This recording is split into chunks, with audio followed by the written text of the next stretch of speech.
Thank you guys. You're all my heroes. Been talking to some of you these past days. It's been incredible. First, I want to thank WCN for making this possible. This has been incredible journey. So thank you guys. So my name is Stephen Harvey. I'm one of the founders of We Are Wildlife. We're a non-profit and we support conservation projects, mainly with storytelling.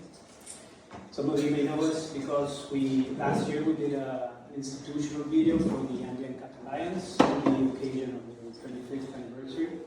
For a bit of context, let me tell you a story of how we got here. So I have an entrepreneurial and corporate background, but essentially being a storyteller my whole life.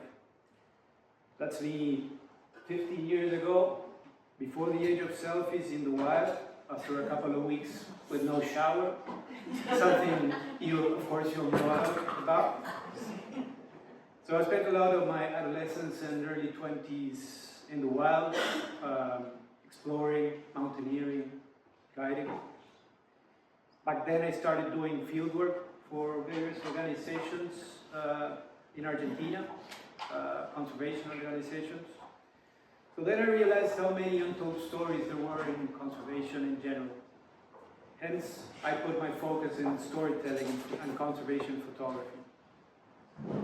That's Laura Crawford Williams, 12 years ago, in a battered shelter in the middle of Patagonia. Some of you have met her. She couldn't be here because of health issues, sadly. Back then, we met each other around a fire telling stories, just like humans did hundreds of thousands of years ago. We were from different worlds, yet on the same path. I was immediately inspired by her acute sensibility, talent, and generosity. We connected right away, and we started creating conservation content for various conservation projects. After a few assignments together, we parted ways for a few years. And then 3 years ago, together with Jorge Casenave, who is here, the one who had introduced us first, we resumed the mission we had embarked on back then. We called in Francisco Giraldo, our film expert and logistics expert, and We Are Wildlife was born to empower you.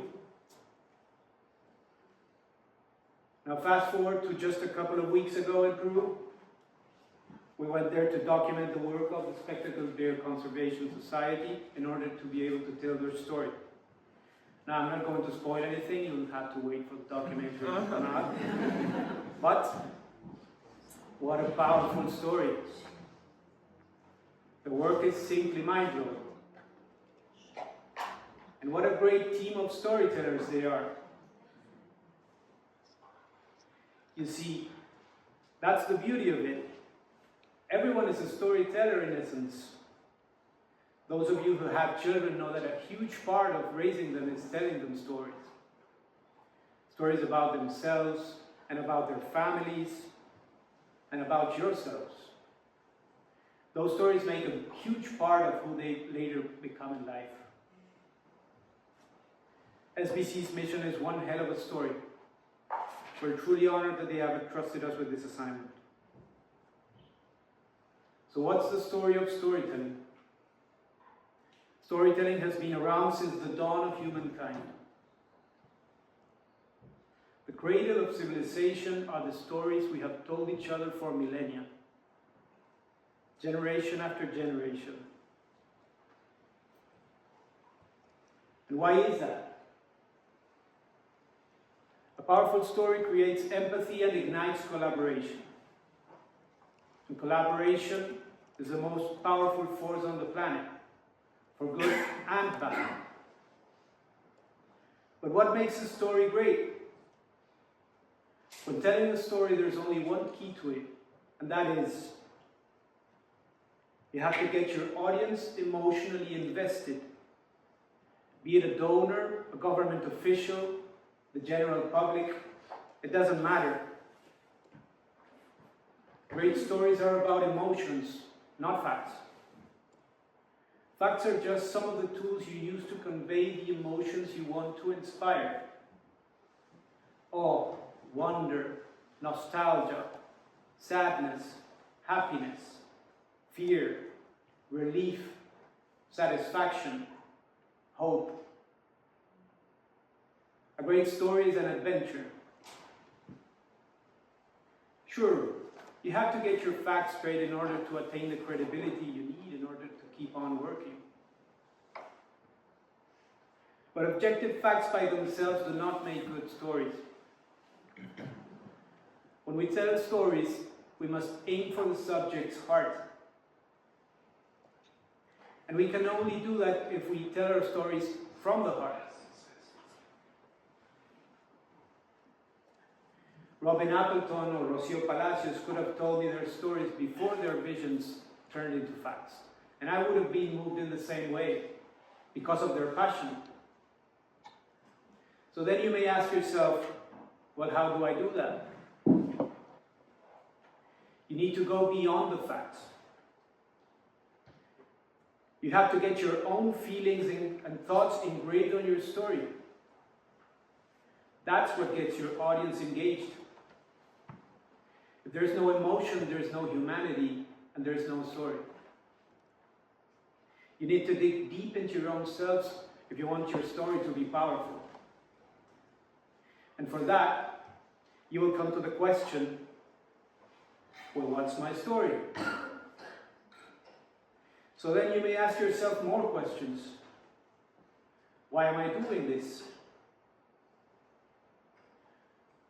What do I feel when I'm in the wild? What do my fellow teammates feel? What do we dream collectively for the future of our mission?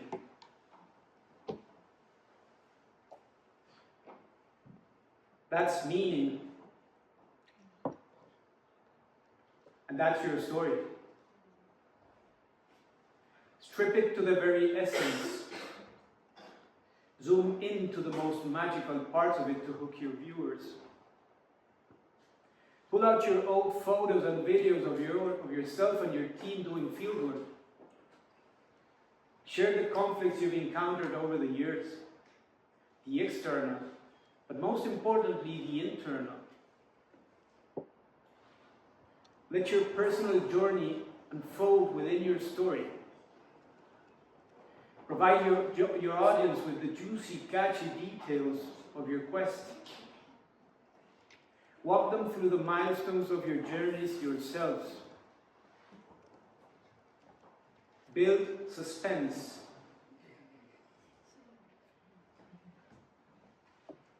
You are some of the most passionate people on the planet. Do not underestimate the power of your experience. Share the bliss you feel in the wild. I know you feel it because I feel it myself.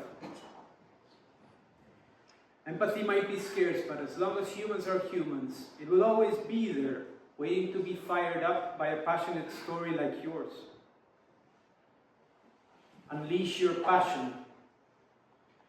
Last year, Rocio Palacios, leader of the Andean Cat Alliance, told me that when her son saw the video we did for them, it was the first time ever that he told her he wanted to be like her when he grew up.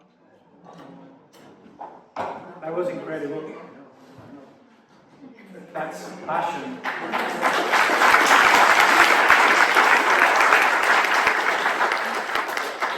That's empathy. And that's a great story. That's Gabriel Mazzocato of the Giant Armadillo Project in Brazil. I know some of you know him. Amazing work. You're all conservation leaders, guardians of the wild. You are devoted to save the beauty that remains on our planet. You commit your lives to it. For the rest of us, you are the interpreters of our beloved Earth, and you know better than anyone that the language of Earth isn't spoken.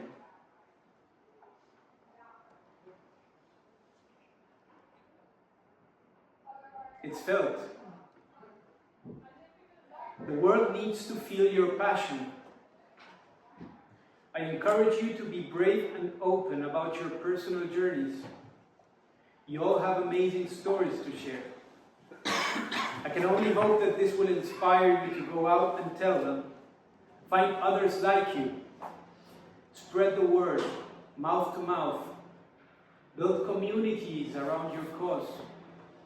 Do it the old way. Do your documentaries and social media as well, of course. But remember, and we all know this, humans deeply crave to go back into the wild. Your stories have the power to do that, to reconnect people with their own nature.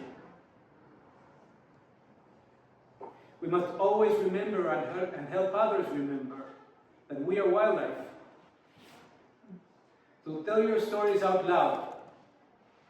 And if you need any assistance with that, we're here to help. Thank you.